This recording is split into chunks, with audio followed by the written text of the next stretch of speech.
আমরা আমাদের পুরো রাষ্ট্র, আমাদের অধিকার, আমাদের মর্যাদা প্রশ্নগুলোকে নতুন করে না পারি, তাহলে বাংলাদেশের উন্নতি আমরা নিশ্চিত করতে পারবো। শ্রমিকের অধিকার না দিয়ে বাংলাদেশ আমরা পাওয়া যেতে পারবে না। কাজে আপনারা শ্রমিক ভাই বোনেরা নিজেদের এমন ঐক্য গড়ে তুলুন যাতে সংগ্রামের মধ্যে দিয়ে আমরা আমাদের দাবিটা আদায় করতে পারি। সংগ্রাম ছাড়া মনে রাখবেন কোন দাবি আদায় হবে না। এমনকি এখন উত্থানের পরে লড়াই ছাড়া কিন্তু দাবি আদায় করছে না। এইটা আমার মনে রাখবেন। যতক্ষণ আমরা লড়াই করছি ততক্ষণ আমরা জীবন পাচ্ছি, ততক্ষণ আমাদের সামনে ভবিষ্যৎ আছে। আজকের বাংলাদেশ আমরা 5ই আগস্টের পর থেকে শুরু থেকে পরিষ্কার করে বলছিলাম যে আমরা জাতীয় সরকারের পতন ঘটিয়েছি, এখন ফ্যাসিবাদী ব্যবস্থাকে বিদায় করে একটা গণতান্ত্রিক রাজনৈতিক ব্যবস্থা, একটা নতুন গণতান্ত্রিক রাজনৈতিক বন্দোবস্ত আমাদের প্রতিষ্ঠা করতে হবে। তার জন্য দরকার রাষ্ট্রের ক্ষমতার একটা ভারসাম্য, ক্ষমতার মধ্যে কোনো ভারসাম্য নেই, সব ক্ষমতা একজন দেখতে হবে। এই অবস্থা বদলাতে হবে।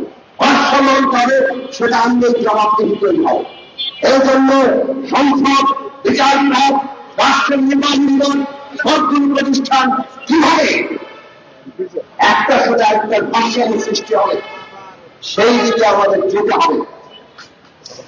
আমরা বলেছি সরকার প্রস্তাব দিলেন, আপনারা সুনির্দিষ্টভাবে আনেন এবং তার উপরে সকলের মতামত দেন।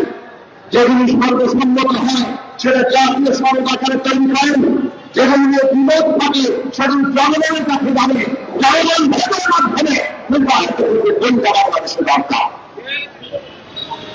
এইটা যদি আমরা নিশ্চিত করতে পারি তাহলে ন্যূনতম জাতীয় থাকবে, ন্যূনতম জাতীয় প্রভুত্ব রক্ষা করা দরকার। কারণ আমরা যদি এই ফ্যাসিবাদ বিরোধী আন্দোলনকারী শক্তিশালী এটাকে আমরা রক্ষা করতে না পারি তাহলে প্রকৃত ফ্যাসিস্টরা তার সুর জানবে, তার প্রতিনিধিরা সুর জানবে।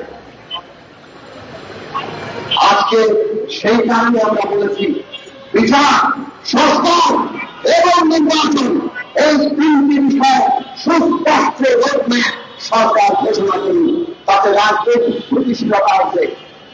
কিন্তু আমরা দেখলাম এই বিষয়ে সরকার নানা পক্ষের চাপে অথবা নানা কারণে যেভাবে সুস্পষ্ট রোডম্যাপে যাওয়া দরকার ছিল সেটা চাননি। না যাওয়ার পরিণত আমরা আজকে দেখছি একটা ভয়ঙ্কর উৎপীড়তা, বিদ্বেষেরা সমস্ত রাজনৈতিক আন্দোলন তৈরি হয়েছে এবং আন্দোলনকারী শক্তি যারা প্রাকৃতিকভাবে পতন ঘটিয়েছে তাদের মধ্যে একটা অনৈক্য সৃষ্টি হয়েছে, পরস্পর মুখোমুখি অবস্থা তৈরি হয়েছে। মনে রাখবেন এই পরস্পর বিরোধী মুখোমুখি অবস্থা শক্তি তাদের প্রাকৃতিককে সহায়তা করবে। শরীরের রক্তের উপর আমরা দাঁড়িয়ে আছে, রক্ত পান এখন সুদান, কাজেই আমাদের ঐক্য ফেলে ফেলে ধ্বংস দেওয়া যাবে না। ন্যূনতম জাতীয় ঐক্যবদ্ধ রক্ষা করতেই হবে, যত প্রতিদ্বন্দ্বিতার প্রতিযোগিতায় থাকুক। ফাঁসিবাদী ব্যবস্থাটি বলতে গণতান্ত্রিক ব্যবস্থায় যেতে হবে, আর গণতান্ত্রিক ব্যবস্থায় যেতে হলে জনগণকে সাথে নিতে হবে। নির্বাচন সে কারণে এই রাজনৈতিক সংস্কারের উত্তরের গুরুত্বপূর্ণ অংশ। আমরা নির্বাচন আর সংস্কারকে মুখোমুখি করবেন না। বিচার, সংস্কার, নির্বাচন এগুলো পরস্পর মুখোমুখি বিষয় নয়।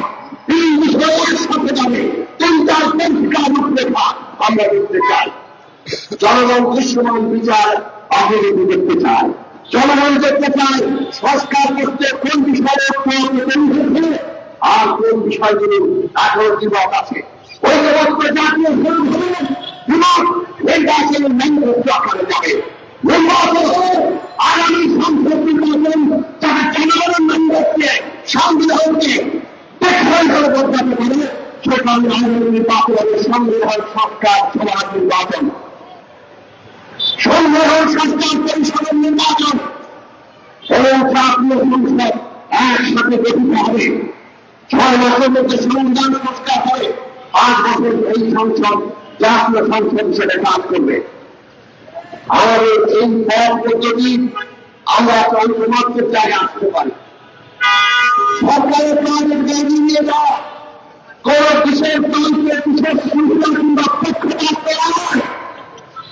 আজকে যদি সরকার দৃঢ়তার সাথে নিজেদের অবস্থান খুঁজে না পারে, তাহলে এই মানুষের মধ্যে ঐক্যের জায়গা ফিরে আসবে, রাজনৈতিক স্থিতিশীলতা ফিরে আসবে। আমরা দেশের সমস্ত রাজনৈতিক দল, দেশের সমস্ত কমিউনিকেশন সংগঠন, সিভিল সোসাইটি, রাষ্ট্রের বিভিন্ন প্রতিষ্ঠানের কর্তারা সবাইকে আমরা আহ্বান জানাই, আসুন মূল্যবানের জাতীয় ঐক্যমত্য রেখে সংস্কার প্রক্রিয়ার মধ্যে দিয়ে একটি গণতান্ত্রিক নির্বাচনের মধ্যে দিয়ে আমরা নতুন বাংলাদেশ, গণতান্ত্রিক রাজনৈতিক বন্দোবস্ত বাংলাদেশ প্রতিষ্ঠা করি এবং সেই প্রক্রিয়ায় দেশের শ্রমিক